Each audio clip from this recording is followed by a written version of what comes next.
वली रहमानी साहब, इस वक्त हम लोग आपके उम्मीद ग्लोबल स्कूल के बाहर खड़े हैं, तमाम मीडिया के लोग मौजूद हैं।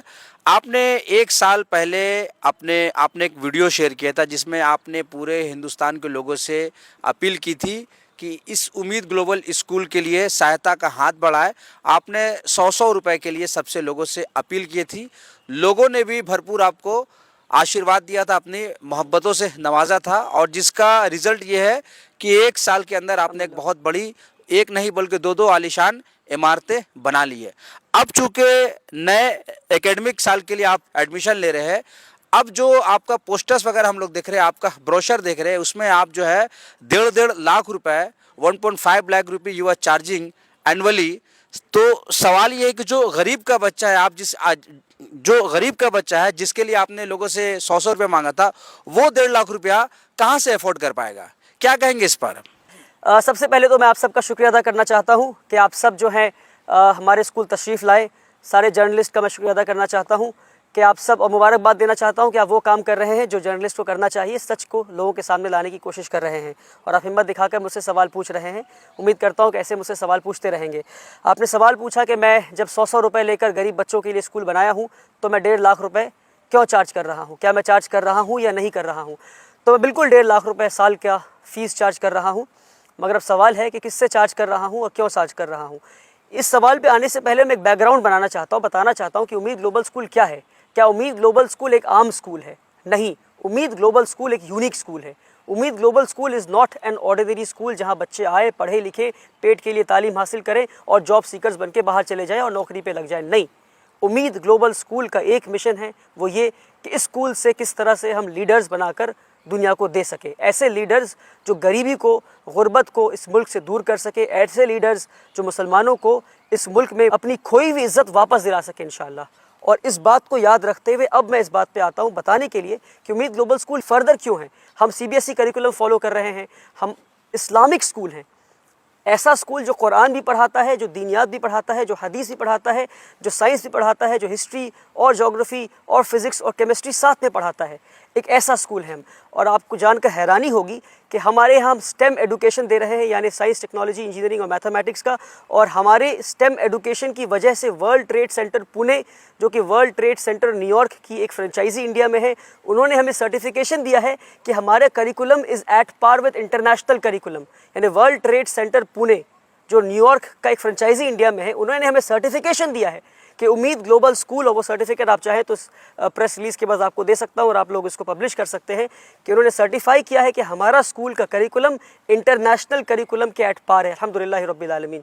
इसके साथ साथ एक यूनिक काम जो हम स्कूल में कर रहे हैं, जो पूरे इंडिया में शायद ही किसी स्कूल में, वो ये कि हमारे पास एक तरबियती निज़ाम है और हर बच्चा मेरे ज़ेरे निगरानी इस बच्चे की तरबियत हो रही है। एक अमेजिंग तरबियती निज़ाम हमारे यहाँ है। ऐसा तरबियती निज़ाम जहाँ बच्चे तहज्जुद के लिए उठते हैं। आप यकीन नहीं करेंगे, कई बच्चे हमारे तहज्जुद के लिए उठते हैं। एक बच्चा 6 महीने हो गए हमें यहाँ पे स्कूल शुरू किए, शायद ही कोई बच्चा होगा हमारे स्कूल में जिसने हमारे यहाँ दाखिला लिया हो, जो क्लास 1 से लेकर के क्लास 7 तक पढ़ता हो, जिसने अपनी फ़जर की नमाज़ मिस की हो। मैं फ़जर की नमाज़ की बात कर रहा हूँ। अल्हम्दुलिल्लाह रब्बिल आलमीन, and let me boast about it कि हमारे बच्चों ने फ़जर की नमाज़ नहीं मिस की है। एक ऐसा निज़ाम है, तरबियती निज़ाम, कि जहाँ बच्चे तहज्जुद के लिए उठते हैं, फ़जर के लिए उठते हैं, 5 वक्त की नमाज़ पढ़ते हैं, झूठ नहीं बोलते हैं, एक शानदार, एक बेहतर मुसलमान, अच्छे मुसलमान बनते हुए इंटरनेशनल करिकुलम हासिल कर रहे हैं।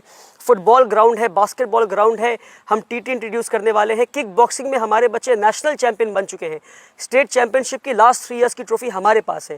तो ये सारे बैकग्राउंड बताया ये समझाने के लिए कि क्या बैकग्राउंड में काम चल रहा है इन बच्चों को लीडर्स बनाने के लिए। हमने एक IT लैब सेटअप किया है जिसका ना फुल फॉर्म है इनोवेशन एंड टेक्नोलॉजी लैब। आपका सवाल ये था 1.5 लाख क्यों चार्ज कर रहा हूँ, मैं इस पर आता हूँ, मगर आप समझे कि हमने एक IT लैब सेटअप किया है जिस लैब में हम बच्चों को रोबोटिक्स सिखा रहे हैं, ड्रोन टेक्नोलॉजी, AI, कोडिंग, हम बच्चों को उसमें 3D डिज़ाइनिंग एंड प्रिंटिंग सिखा रहे हैं। सारी चीज़ें हम बच्चों को सिखा रहे हैं उस लैब में। ये सारी चीज़ों जानने के बाद अब मैं आपको बताता हूँ कि हाँ, मैं 1.5 लाख रुपये चार्ज कर रहा हूँ, मगर क्यों चार्ज कर रहा हूँ और किससे चार्ज कर रहा हूँ। एक फ़र्क आपको समझना पड़ेगा। हमारे यहाँ ये सारी चीज़ें जानने के बाद आपको क्या लगता है कि एक बच्चे पे क्या खर्च होगा सालाना, जिसको हम लीडर बनाने की कोशिश कर रहे हैं। वो बच्चा नहीं जो पेट के लिए पढ़ रहा है, पढ़ के जाके फिर सोसाइटी की लाइबिलिटी बन जाए, फिर नौकरी के लिए जाए। नहीं, हर बच्चा जो यहाँ से पढ़ के निकलेगा ऐसा 10 और स्कूल खोलेगा और जॉब सीकर्स नहीं बल्कि जॉब प्रोवाइडर्स बनेगा, कम्युनिटी का लीडर बनेगा। ऐसी प्रोग्राम में एक बच्चे पे क्या लगता है आपको क्या खर्च होगा, बताइए मुझे। मिनिमम क्या खर्च होगा साल का बताइए? 3 लाख रुपए। आप 3 लाख कह रहे हैं, आप कोई और बताइए? 2 लाख 3 लाख तो लगेगा। चलिए मैं आपको हकीकत बताता हूँ, एक बच्चे पे 70,000 रुपये खर्च है। कितना खर्च है? 70,000 रुपये एक बच्चे पे खर्च है, ईयरली खर्च है, ठीक है, क्योंकि हमारा प्रोग्राम ऐसा है। और मैं बताना भूल गया, शानदार खाना 3 वक्त का, 2 टाइम फल, फिर दूध, ये सारी चीज़ें, मछली, पनीर, चिकन, सारी चीज़ें, अमेजिंग डाइट बच्चों के लिए, ऐसी डाइट जिसको खाकर बच्चे सच में लीडर बन सके इंशाल्लाह। इन सब के बावजूद हमारा जो ईयर एक बच्चे पे खर्च है सालाना, वो 70,000 रुपये एक बच्चे पे खर्च है। हमारा स्कूल का कैपेसिटी जो है वो 1000 बच्चों का है। अगर 1000 बच्चे पूरे स्कूल में आ गए तो एक साल में हमारा क्या खर्च होगा बताइए? 70,000 इंटू 1000 कितना हो गया? 7 करोड़। यानी हमारे स्कूल का हर साल एक्सपेंडिचर 7 करोड़ होने वाला है। हर साल एक्सपेंडिचर कितना होने वाला है? 7 करोड़। मैं एक बार 7 दिन में 7 करोड़ रुपए रेस कर लिया तो पूरी दुनिया ने मुझे सराहा और मेरी तारीफ़ की और कहा वाह वाह, आपने 7 दिन में 7 करोड़ जमा कर लिया, आपने कमाल कर दिया। अब सवाल का जवाब दीजिए मेरा, क्या मैं 7 करोड़ हर साल जमा कर पाऊँगा? एक बार जमा कर लिया, मान लीजिए अगले साल फिर जमा कर लूँ, उसके अगले साल फिर जमा कर लूँ, और उसके अगले साल ना जमा कर पाए, फिर क्या करूँगा? बच्चों को मैं सैलरी कहाँ दूँगा? टीचर्स को सैलरी कहाँ से दूँगा? बच्चों को खाना कहाँ से दूँगा? इलेक्ट्रिसिटी बिल कहाँ से भरूँगा? क्योंकि एक बच्चे पे 70,000 रुपये खर्च है, और अगर 1000 बच्चे पढ़ते हैं 7 करोड़ स्कूल का खर्च होने वाला है। तो ये 7 करोड़ रुपए हर साल में कहाँ से लाऊंगा? और बाय चांस अगर ये 7 करोड़ किसी एक साल में जमा नहीं कर पाया मैं, तो क्या मैं स्कूल बंद कर दूँ, ये बिल्डिंग खाली हो जाए? तो हम एक सस्टेनेबल मॉडल के टुवर्ड्स जाने की कोशिश कर रहे हैं। इसलिए हमने ये नया स्कीम निकाला, हमने एक स्ट्रैटेजी बनाया कि हम 25% बच्चों से फ़ीस लेंगे और 75% बच्चे हमारे स्कूल में फ्री ऑफ कॉस्ट पढ़ेंगे, जिस तरह से पिछले 6 साल से पढ़ रहे हैं। एक और बात वाज़ेह कर दूं, लोगों को लगता है कि पहला साल मेरा स्कूल का है। 1000 स्क्वायर फीट के अपार्टमेंट में स्कूल शुरू किया था जब मेरी उम्र 19 साल की थी, 2018 1 अप्रैल। आप में से कई लोगों को ये बात पता है। तो अगर मैं किसी साल 7 करोड़ रुपए जमा नहीं कर पाया तो क्या स्कूल बंद कर दूँ? नहीं बंद कर सकता। तो 25% बच्चों से फ़ीस ले रहा हूँ मैं। यानी कितने बच्चों से बताइए? 1000 बच्चों में 25% यानी 250 बच्चों से। 250 बच्चों से 70,000 रुपये फ़ी लेता हूँ, कितना हो गया बताइए? अगर 250 बच्चे 1.5 लाख रुपए फ़ीस दे रहे हैं तो कितना हो गया? 3 करोड़ 75 लाख। खर्च कितना है हमारा? 7 करोड़। फ़ीस के बाद कितना आया? 3 करोड़ 75 लाख। बाकी बचे हुए पैसे कहाँ से लाऊंगा? उसके लिए फिर मुझे हाथ फैलाना पड़ेगा, फिर भीख मांगना पड़ेगा। तो हमारी कोशिश है कि एक साल आहिस्ता आहिस्ता हम सस्टेनेबिलिटी के टुवर्ड्स हम जाएं इंशाल्लाह। तो ये रीज़न है कि हम 25% बच्चों से फ़ीस ले रहे हैं। वो बच्चे तो दे सकते हैं, यानी एक बच्चा जो 1.5 लाख रुपए फ़ीस दे रहा है, यानी वो एक बच्चा अपना खर्च दे रहा है और उसके साथ साथ एक और बच्चे का खर्च दे रहा है। तो कितना अमेजिंग और ब्यूटीफुल मॉडल है कि सोसाइटी के अच्छे घर के बच्चे भी हमारे आके पढ़ सकते हैं। और अब यकीन माने कितना सुनहरा हमारे यहाँ नज़ारा होता है जब एक करोड़पति बैठा होता है कुर्सी पे पेरेंट्स टीचर्स मीट में, उसके बगल में एक रिक्शा वाला बैठा होता है।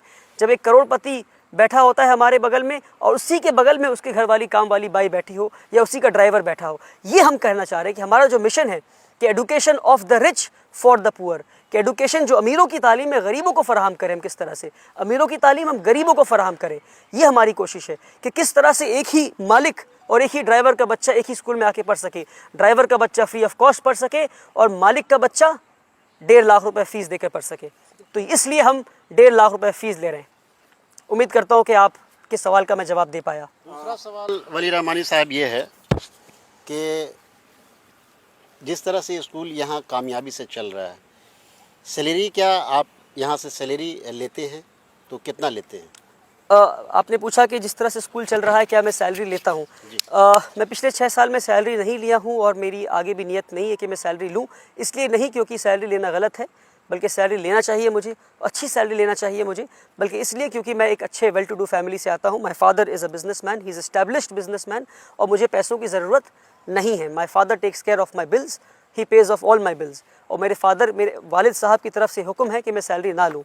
मगर हाँ, अगर आप कहेंगे तो मैं अपना अपॉइंटमेंट लेटर दिखा सकता हूँ। मैं भी एक स्कूल का एक एम्प्लॉय हूँ। I am acting in the capacity of the school secretary. मैं अपना अपॉइंटमेंट लेटर दिखाऊंगा जिसमें लिखा है कि मेरी सैलरी 70,000 रुपये है और ये लिखा है मेरे अपॉइंटमेंट में कि मेरी मर्ज़ी से ये सैलरी मैं ड्रॉ नहीं करूँगा। और हमने ये सिस्टम इसलिए बनाया है ताकि मेरे बाद कोई और बैठे जिसे पैसे की ज़रूरत हो इस कुर्सी पर, वो सैलरी ड्रॉ कर सके। वली साहब, मेरा सवाल ये है कि आपको इस स्कूल में जाहिर सी बात है कई ऐसे लोग हैं जिन्होंने आपका सपोर्ट किया, आपके डोनर है, आपके वेल विशर है, लेकिन एक बात ये भी सुनने में आ रही है कि जो डोनर्स है वो लोग भी किसी बच्चे को, किसी स्टूडेंट को रिकमेंड करते हैं आपके पास कि उसको स्कूल में दाखिला ले लिया जाए, उनको एडमिशन लिया जाए, उनकी भी रिकमेंडेशन को आप नहीं मान रहे। रिजेक्ट कर देता हूँ। What is the reason? इसमें रीज़न ये है कि स्कूल जो है हमारा पर्सन ओरिएंटेड नहीं है। स्कूल मुझसे नहीं चलता, मैं स्कूल नहीं चलाता, स्कूल चलाता सिस्टम है और मैं भी सिस्टम के मातहत हूँ। मैं सुनूंगा, सिस्टम की सुनूंगा, और हमने एक सिस्टम बनाया है, सिस्टम के तहत एडमिशन होना है। और डोनर्स, जिसने 100 रुपये दिया, जिसने 1 करोड़ रुपये या जिसने 10 करोड़ रुपये दिया, मुझे इंशाल्लाह आगे आने वाले वक्त में ऐसे भी डोनर्स होने वाले हैं इंशाल्लाह, मुझे अल्लाह की ज़ात से उम्मीद है। उन्हें समझना ये है कि डोनर्स पैसे देकर एहसान किसी पे नहीं कर रहे हैं, बल्कि मैं डोनर्स को इस तरह बताना चाहता हूँ कि डोनर्स इस तरह देखें कि मैं और ये स्कूल उन्हें एक अपॉर्चुनिटी दे रहा है कि वो अपने पैसे को सही जगह पे खर्च कर सकें, और हमारे यहाँ पर बल्कि इसको बिज़नेस की तरह देखें कि अल्लाह की रज़ा के लिए आप पैसा दे रहे हैं, आप कहीं और देंगे और यहाँ देंगे, इसमें फ़र्क क्या है? फ़र्क ये है कि यहाँ रिटर्न ऑन इन्वेस्टमेंट हाई है, यहाँ ROI जो है, रिटर्न ऑन इन्वेस्टमेंट बहुत हाई है। आप कहीं और किसी और इदारे में पैसे देंगे, वहाँ जॉब सीकर्स बनेंगे। यहाँ पैसा लगाएंगे, एक बच्चा ऐसा निकलेगा कि ऐसा एक और स्कूल बना सके। तो यहाँ जो रिटर्न ऑन इन्वेस्टमेंट है बहुत हाई है। तो इसको इस तरह देखें कि जो डोनर्स हमें डोनेशन दे रहे हैं उसमें डोनर्स का फ़ायदा है। और मैं कहता हूँ कि अक्सर जो लोग चैरिटी करते हैं वो चैरिटी इसलिए करते हैं ताकि गरीबों की मदद कर सके। मैं कहता हूँ अपनी मदद कीजिए, एक ऐसा मॉडल खड़ा कीजिए जिसमें आपसे बेहतर प्रोडक्ट बन के निकल सके, आपसे बेहतर जो है वो प्रोडक्ट बन के निकल सके। इसलिए मैं कहता हूँ कि डोनर्स के रिकमेंडेशन को मैं रिजेक्ट नहीं करता, मैं डोनर्स के रिकमेंडेशन को सिस्टम और प्रोसेस में डाल देता हूँ। सिस्टम रिजेक्ट करता है और सिस्टम ले लेता है। मैं डोनर्स की बात नहीं सुनूंगा, मुझे जवाब डोनर्स को नहीं देना है, मुझे जवाब अल्लाह सुब्हान ताला को देना है। और हमारा एडमिशन प्रोसेस बहुत ट्रांसपेरेंट है और ट्रांसपेरेंसी के साथ ही मैं काम करना चाहता हूँ। बल्कि मैं कहता हूँ मेरी 2 अपनी बेटियाँ हैं, जो मेरी अपनी बेटियाँ हैं, 2 छोटी बेटियाँ। मैं कहता हूँ कल को अगर मैं चाहूँ कि अपनी बेटियों को दाखिला स्कूल में करा दूँ, मैं नहीं करा सकता। मुझे एडमिशन फॉर्म लेना होगा और मुझे मेरी बेटियों को, अपनी बेटियों को एडमिशन प्रोसेस से गुजरना होगा। और मुझे नहीं पता कि उनका एडमिशन हो पाएगा कि नहीं, एडमिशन टीम ही डिसाइड करेगी कि एडमिशन उनका हो पाएगा या नहीं हो पाएगा। सर, एक सवाल है कि कैसे आप जज करेंगे कि जो 75% जो बच्चे हैं वो आप उनसे पैसे नहीं लेंगे, और जो 25% जो बच्चे आप उनसे जो पैसे लेंगे, तो आप उसको जस्टिफाई कैसे करेंगे कि वो साहिब हैसियत है और ये साहिब हैसियत नहीं है? जो 25% बच्चे पैसा देंगे वो साहिब हैसियत ही लोग आएंगे, तो उस पर हमें सवाल करने की ज़रूरत नहीं कि भाई आप साहिब हैसियत है कि नहीं। जो पैसा दे पा रहा है वो खुद ब खुद एक प्रूफ है कि साहिब हैसियत है। सवाल रहा कि 75% बच्चे यानी 750 बच्चे जो स्कूल में पढ़ेंगे वो गरीब बच्चे, हम कैसे पता करेंगे? तो हमारा एडमिशन प्रोसेस का 3 लेयर्स है। पहला ये है कि आप एडमिशन फॉर्म लेकर जाएं, फॉर्म लेने के बाद आपका इम्तिहान होगा, टेस्ट होगा। अगर आप टेस्ट पास करते हैं तो उसके बाद आपका इंटरव्यू होगा। इंटरव्यू बच्चों का और पेरेंट्स का होगा। इंटरव्यू राउंड अगर आप क्वालिफाई करते हैं तो हमारा होम सर्वे होगा, चाहे हिंदुस्तान के किसी भी कोने में हो। हमारी टीम जाकर आपके घर को देखेगी, घर के सर्वे करेगी और ये देखेगी कि अगर आप कह रहे हैं कि आप गरीब हैं तो सच में गरीब है या नहीं है। आपके घर में क्या क्या चीज़ें हैं, फ्रिज है, आपके घर में ओवन है, आपके घर में टीवी है, घर कितना बड़ा है, कितने कमरों का घर है, आपके पड़ोसी कैसे हैं, किस लोकेलिटी में घर है। बल्कि हमारा पूरा एक फॉर्मेट बना है होम सर्वे का इंशाल्लाह। तो हम उस होम सर्वे पिछले 2 सालों से करते हुए आ रहे हैं, उसको हमने और मजबूत बना दिया सर्वे के सिस्टम को इंशाल्लाह। हम इस सर्वे के ज़रिए हम फाइनल जो है, मान लीजिए 100 बच्चे सिलेक्ट हो गए, अब उन 100 बच्चे के घर हमारी टीम जाकर ये देखेगी कि अगर वो 100 बच्चे सच में गरीब हैं या नहीं, और नहीं है तो कई बच्चे इन द पास्ट रिजेक्ट भी हुए हैं, और फिर हमने उनसे कहा है या तो आप फीस कैटेगरी में आइए या तो आप एडमिशन मत लीजिए। सर, दाखिले का क्लास क्या है सर? किस क्लास से दाखिला लेते हैं आप? हम लोग क्लास 1 से दाखिला लेते हैं। अभी क्लास 1 से लेकर के 8 तक हमारा स्कूल चल रहा है। कोलकाता में एक ऐसे शख्स हैं जिन्होंने सवाल किया कि जिस ज़मीन पे ये स्कूल बना है, उम्मीद ग्लोबल स्कूल, ये 90 इयर्स के लीज़ पे है, कि 90 इयर्स के बाद ये स्कूल का लीज़ ख़त्म हो जाएगा, तो इसका क्या जवाब है आप? देखिए, ऐसे लोगों को मैं जवाब देकर अपना टाइम वेस्ट नहीं करना चाहता। उम्मीद ग्लोबल स्कूल एक ग्लोबल स्कूल है और बहुत सिंपल फंडा है। हमारे वेबसाइट पे जाइए, हमारे वेबसाइट पे स्कूल की ट्रस्ट के कागजात, ज़मीन के कागजात, सारी चीज़ें अपलोडेड है। मुझे बात करने की ज़रूरत ही नहीं। अगर कोई पढ़ा लिखा इंसान है, थोड़ी भी पढ़ाई लिखाई की हो और अंग्रेज़ी पढ़ सकता हो, क्योंकि सारी चीज़ें अंग्रेज़ी में लिखी है हमारे वेबसाइट पर, तो वेबसाइट पे जाइए, लीगल कंप्लायंस हमारा एक उसमें सब हेडिंग है, उस पर जाकर हमारे ट्रस्ट के कागजात देखिए, हमारे आप जाकर ज़मीन की कागजात देखिए, वो सारी चीज़ें हमारे वेबसाइट पे अपलोडेड हैं और जाकर देखिए लीज पे दिया गया है या ट्रस्ट पर ज़मीन है। ये बेकार की अफवाह फैलाने की बजाय बेहतर होगा कि थोड़ी पढ़ाई लिखाई करें, थोड़ी रिसर्च करें और कोई अच्छा काम कर रहा है तो उसे सपोर्ट करें, ना कि उसे डिफेम करें, उसे बहतान लगाए बिना सच्चाई जाने। अगर- आपके एजुकेशन मॉडल को ज़्यादा लोग एक्सेस कर पाए, उसके लिए आपका क्या स्टेप है? हमारे एजुकेशन मॉडल को ज़्यादा लोग एक्सेस कर पाएँ, उसके लिए तो हमें टू बी वेरी ऑनेस्ट इसमें बहुत ज़्यादा अच्छा अभी हमारे पास कोई पुख्ता स्टेप नहीं है, क्योंकि बहुत यूनिक मॉडल है और एक्सेसिबल कर पाए इसके लिए ज़रूरत यह है कि कौम की जो कम्युनिटी, जो बिजनेसमैन हमारे, बल्कि मैं कहता हूँ यहाँ से 4 किलोमीटर की दूरी पर लेदर कॉम्प्लेक्स है, 5 किलोमीटर की दूरी पे मेरे स्कूल से, मतलब अगर मेरी बिल्डिंग पे, स्कूल बिल्डिंग पे खड़े हो जाएंगे तो leather complex, Calcutta leather complex आपको दिखेगा। 20,000 करोड़ की इंडस्ट्री है। मैं आपको बताता हूँ वहाँ से 20,000 रुपये नहीं आए मुझे, सिवाय 1-2 लोगों को छोड़कर जो बहुत ख़ास लोग हैं मेरे, उन्हें इंक्लूड नहीं कर रहा हूँ मैं, क्योंकि मेरे बहुत ख़ास लोग हैं वो, उन्होंने ज़मीन दी मुझे उनको बहुत सालों से जानता था। उनके अलावा क्या कलकत्ता में लोगों को पता नहीं कि यहाँ पे उम्मीद ग्लोबल स्कूल खुला है? क्या लेदर कॉम्प्लेक्स जो 5 किलोमीटर की दूरी पर है, वहाँ पे लोगों को पता नहीं कि 5 किलोमीटर की दूरी पे एक इंटरनेशनल लेवल का स्कूल खुला है जहाँ लीडर्स तैयार हो रहे हैं? लीडर्स तैयार करने का फॉर्मूला कहाँ है किसी के पास? लोग सिर्फ पढ़ा रहे हैं। मैं लीडर्स तैयार करने की बात कर रहा हूँ, मैं लीडर्स तैयार करने की बात कर रहा हूँ। और 20,000 करोड़ की इंडस्ट्री, पूरे मुसलमानों की इंडस्ट्री, 20,000 रुपये नहीं आई, अफसोस की बात है। तो मैं कहता हूँ कि मुसलमान बिजनेसमैन की ये जिम्मेदारी है कि वो पैसा लगाएं और ऐसे कई स्कूल्स खोलने की कोशिश करें। वली रहमानी साहब, उम्मीद ग्लोबल स्कूल के चर्चे बरादरान वतन में भी है और उनकी भी चाहत है कि उनके भी बच्चे यहाँ से तालीम से आरास्ता हों। उनके लिए क्या कदम उठाएं? अफसोस की बात यह है कि एक स्कूल पूरे मुल्क को केटर नहीं कर सकता, एक स्कूल बल्कि एक डिस्ट्रिक्ट को केटर नहीं कर सकता, एक स्कूल एक एरिया को केटर नहीं कर सकता। एक स्कूल में मैक्सिमम जो बच्चे पढ़ सकते हैं 1,000-1,200 बच्चे। तो अपनी जब मैं फंड रेजिंग कर रहा था तो मैं उस वक्त भी ये कहा था इस तरह के 100 से ज़्यादा स्कूल की ज़रूरत है पूरे मुल्क भर में। अब हमने एक मॉडल तैयार कर दिया है, मुल्क भर के लोगों से गुजारिश है कि वो आएँ, इस मॉडल को कॉपी करें, पैसा लगाएं और इससे अच्छा स्कूल बना कर दिखाएं। इंशाल्लाह 100% सपोर्ट मेरा आपके साथ है इंशाल्लाह। कोई नॉन मुस्लिम बच्चा एलिजिबल है, क्या उनको अपने यहाँ पर रखेंगे? बिल्कुल रखेंगे। इस मुल्क में हिंदू भी हैं, मुसलमान भी हैं, क्रिश्चियन भी हैं। हम चाहेंगे कि नॉन मुस्लिम बच्चे, क्रिश्चियंस आए, हिंदू हमारे यहाँ आए। बल्कि आप जानकर हैरान होंगे कि हमारे जो हिंदू बच्चे हैं वो कुरान के पीरियड में संस्कृत पढ़ते हैं। हमने हिंदू बच्चों के लिए कुरान और दीनियात की, कितने मतलब हमारे यहाँ कुरान और दीनियात के पीरियड में हिंदू बच्चे संस्कृत पढ़ते हैं। और हमारे यहाँ जो हिंदू बच्चा पढ़ रहा है वो यतीम है, वो मुझे अब्बा जी बोलता है। उसकी वालिदा यानी उसकी माँ जब इंतकाल कर रही थी, इंतकाल करने से 1 हफ्ते पहले मुझसे मुलाकात की और मुझसे कही कि मैं अपने बच्चों को आपके हवाले करती हूँ वली सर। और उसकी माँ जब इंतकाल हो गई तो उसके फादर और उसके घर वाले स्कूल में देना नहीं चाह रहे थे। मैं घर जाकर लड़कर उन बच्चों को अपने स्कूल लेकर आया, हाथ जोड़कर उन बच्चों को स्कूल लेकर आया। वो बच्चे मुझे अब्बा जी कहते हैं। और जब मुसलमान बच्चे कुरान पढ़ते हैं, जब उन बच्चों का नाम एक्सपोज करना सही नहीं है क्योंकि उनकी प्राइवेसी मैं चाहता हूँ प्राइवेट रहे। आप चाहे तो उन बच्चों से मुलाकात करवा दूंगा मैं आपको। बहुत प्यारे बच्चे हैं, मुझे अब्बा जी कहते हैं।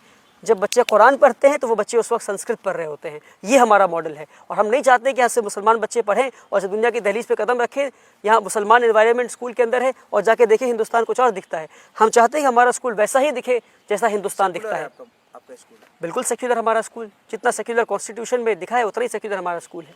और नमाज़ पढ़ना सेक्युलरिज्म है, कुरान पढ़ना सेक्युलरिज्म है। हम कुरान इसलिए पढ़ाते हैं, हम नमाज इसलिए पढ़ाते हैं, हम संस्कृत इसलिए पढ़ाते हैं क्योंकि हमारे कॉन्स्टिट्यूशन इजाज़त देता है और कॉन्स्टिट्यूशन इजाज़त देगा।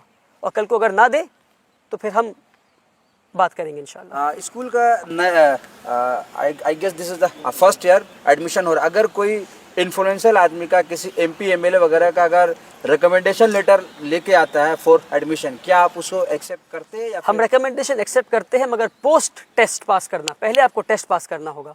अगर आपने टेस्ट पास कर लिया, अगर आपके बच्चे ने टेस्ट पास कर लिया और हमारे पास 10 बच्चे हैं, 10 के 10 में 9 नंबर हैं और उसमें से एक बच्चा रिकमेंडेशन लेकर आया है तो फिर हम रिकमेंडेशन वहाँ पर एक्सेप्ट करेंगे। पर पहले आपको टेस्ट पास करना होगा, टेस्ट पास करके आपको आगे बढ़ना होगा। मैं देख रहा हूँ कि ये बिल्डिंग आपके पीछे जो है पूरी तरह से बनकर तैयार है, लेकिन हॉस्टल अभी काम अधूरा है। क्या कहेंगे यहाँ की आवाम से, बंगाल की आवाम से और तमाम हिंदुस्तान की आवाम से? तमाम हिंदुस्तान की आवाम से मैं ये कहूँगा कि आपने बहुत साथ दिया है मेरा, और कलकत्ते के आवाम से, स्पेशली बिजनेसमैन से कहूँगा कि आप अपनी जिम्मेदारी ना भूलें, स्कूल विज़िट करें और मुझे सपोर्ट करें। कई सारे काम अभी भी बाकी हैं उनको पूरे करने हैं। हमें अभी भी फंड्स की ज़रूरत है।